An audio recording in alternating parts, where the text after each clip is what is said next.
Silakan duduk, mereka datang pengen melihat wajahku, tidak pengen melihat bokongmu ya.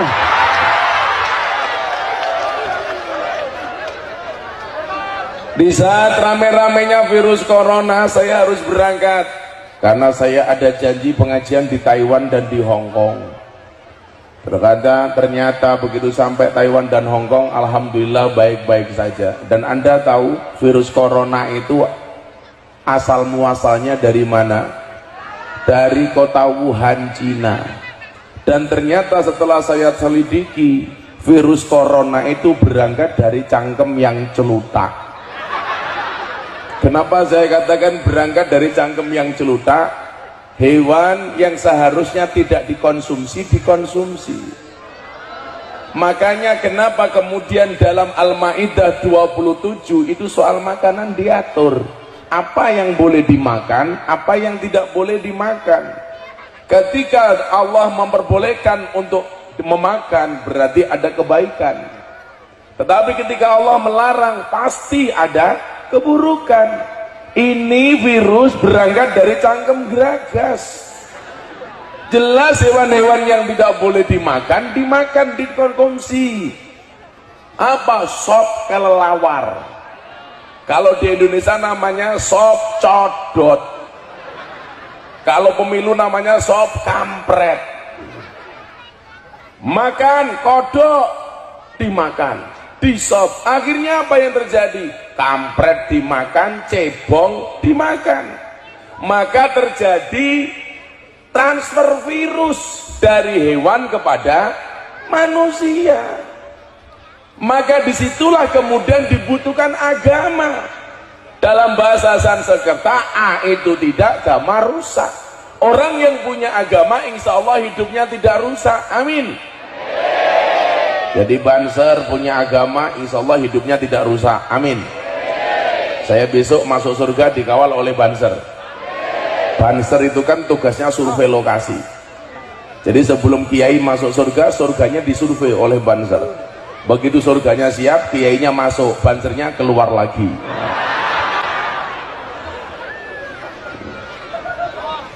Anda jadi pejabat punya agama, insya Allah tidak akan rusak. Tapi kalau Anda jadi pejabat gak punya agama, rusak. Makanya kalau lewat jalan-jalan jelek, kadang-kadang sopir-sopir itu bilang, ini yang rusak jalan tuh tergandengan. Saya jawab salah. Yang merusak jalan tuh bukan tergandengan, tetapi mobil mewah. Kok bisa Gus? Bisa. Karena seharusnya uang yang diharuskan untuk membangun jalan, yang diperuntukkan untuk membangun jalan, malah dikorupsi oleh pejabat untuk beli mobil mewah.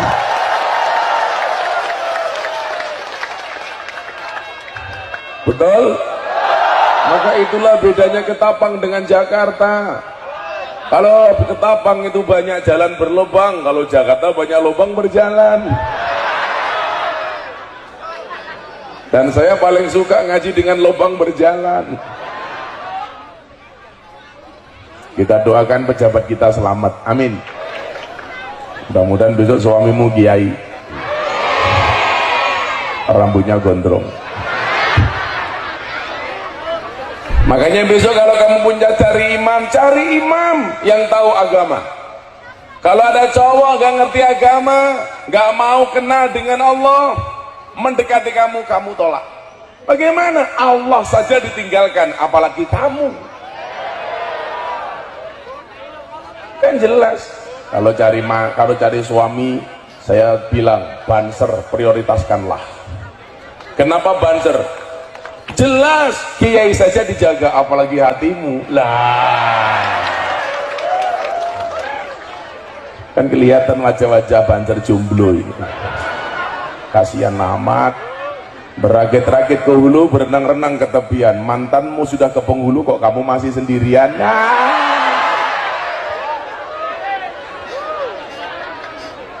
Kasihan amat. Maka disitulah fungsi agama, berfungsi sebagai apa? Controlling, untuk mengkontrol sistem kehidupan kita. Pemerintahan dikontrol oleh agama pasti baik. dan ada 5 agama yang 6 agama yang diakui oleh undang-undang. Semuanya berhak menjalankan agamanya dengan baik dan benar tanpa harus mendapatkan tekanan dari pihak manapun. Betul? Makanya ketika rame di media sosial hari ini perusakan musola dan masjid di Minahasa, saya sampaikan, saya nggak setuju orang rusak masjid. Saya nggak setuju kalau gereja dirusak. Saya nggak setuju kalau tempat-tempat ibadah lainnya dirusak, termasuk pura, apapun itu. Kenapa? Karena semua agama yang diakui oleh undang-undang dijamin oleh pemerintah untuk melaksanakan perintah ajaran agamanya tanpa mendapatkan tekanan dari pihak manapun. Betul? Sekarang kan lagi rame di Minahasa itu, ada masjid dirusak oleh oknum-oknum beragama lain. Alasannya tempat tersebut 90% orang non muslim. Di Jawa banyak orang yang di tempat itu muslim tapi ada gereja, nggak ada masalah. Kenapa? Karena sudah diakui oleh undang-undang. Maka fungsi agama itu untuk kontrol. Supaya apa? Kita tidak kebablasan. Makanya kenapa saya masuk ke tempat-tempat hiburan malam, ke lokalisasi, ke kafe, ke diskotik. Jelas itu adalah pengajian paling menyenangkan sedunia. Kenapa? Ngajinya berpahala, matanya bervitamin. Saya ngaji wayu-wayu, beda ning kono tuwa-tuwa. Kenapa? Karena pada dasarnya mereka juga butuh agama. Mereka juga butuh Allah. Makanya begitu saya ngaji di kafe kemudian menjadi rame, orang mengatakan itu nggak pantas pengajian di tempat-tempat maksiat. Saya jawab, lebih baik tempat maksiat untuk pengajian daripada tempat pengajian untuk maksiat. Apakah ada tempat pengajian untuk maksiat? Banyak. Kejadian pengajian saya yang dihadiri puluhan ribu orang, banyak yang kehilangan dompet dan HP. Copet itu goblok ya. Gobloknya copet di mana? Yang dicopet kok cuman dompetnya. Ketahuan digebuki kepalanya. Saya ini juga copet di diskotik, di dunia malam, di tempat lokalisasi. Tapi yang saya copet bukan dompetnya, hatinya.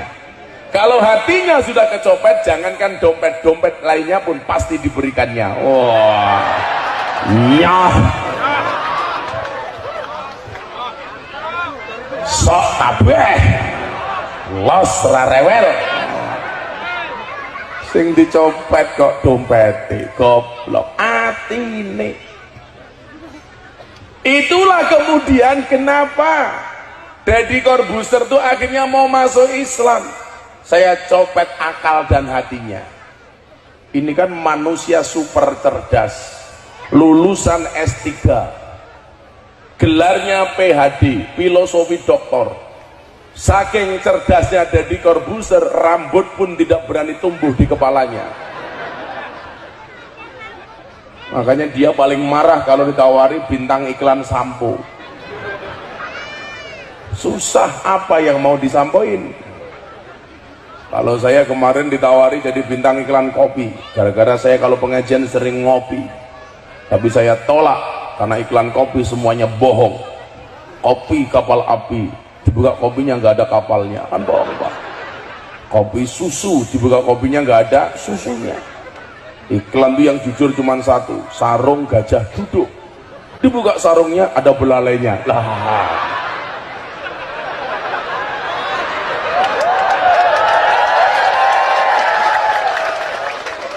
Kalau nggak percaya silakan dibuka masing-masing.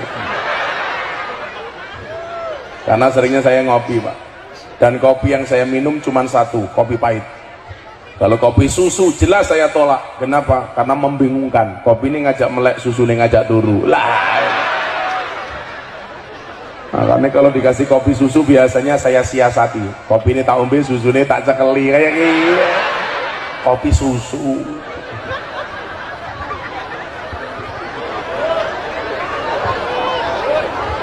Sallu ala Nabi Muhammad. agama, sama dengan kita. Maka satu saat ketika saya pengajian di kafe, ada segerombolan orang Pak yang sok suci itu. Pengajian kita dibubarkan. Membubarkannya pun pakai teriakan takbir Allahu Akbar. Jadi Allahu Akbar untuk membubarkan pengajian saya di kafe.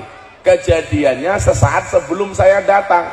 Begitu mbak-mbaknya sudah ngumpul, mereka siap-siap mau pengajian, tahu-tahu gerombolan ini datang. Kafenya diserang, botol dibanting dan lain sebagainya, sehingga mbak-mbak ini trauma untuk datang pengajian. Waktu itu saya jawab, kalimat takbir yang suci digunakan untuk membubarkan pengajian. Hebatnya di mana? Kalau dulu zaman Mbah Hasyim Asy'ari ketika resolusi jihad Allahu Akbar, santri semangat untuk membunuh penjajah. Sekarang kalimat takbir banyak disalahkan. Kalimat takbir bulan Ramadan untuk nutup rumah makan. Tutup rumah makannya Allahu Akbar. Ada pengajian di kafe dibubarkan pakai kalimat takbir. Aneh, kalimat suci untuk pembubaran pengajian. Pengajian saya di Cianjur, Jawa Barat dihadiri 15.000 orang, dibubarkan dengan kalimat takbir. Takbir Allahu Akbar. Langsung saya jawab, Sami Allahu liman hamidah. Supirku melu jawab, Rabbana walakal ham. Malah kaya wong salat. Akhirnya waktu itu sama wartawan saya bilang, kenapa Gus Miftah tetap ngeyel pengajian di tempat seperti itu? Karena pada dasarnya mereka juga butuh Allah. Kita itu sering menjadi hakim bagi kesalahan orang lain dan menjadi jaksa bagi kesalahan kita. Kalau ada orang berbuat salah, kita vonis. Tetapi kalau kita berbuat salah, kita bela. Hakim bagi kesalahan orang lain dan jaksa bagi kesalahan kita sendiri. Maka saya sampaikan, apakah mereka tidak butuh Allah? Butuh. Makanya kenapa saya sering ngopeni anak-anak pemabuk, lokalisasi, mbak-mbak PSK, WTS, lonte, begenggek, telembok,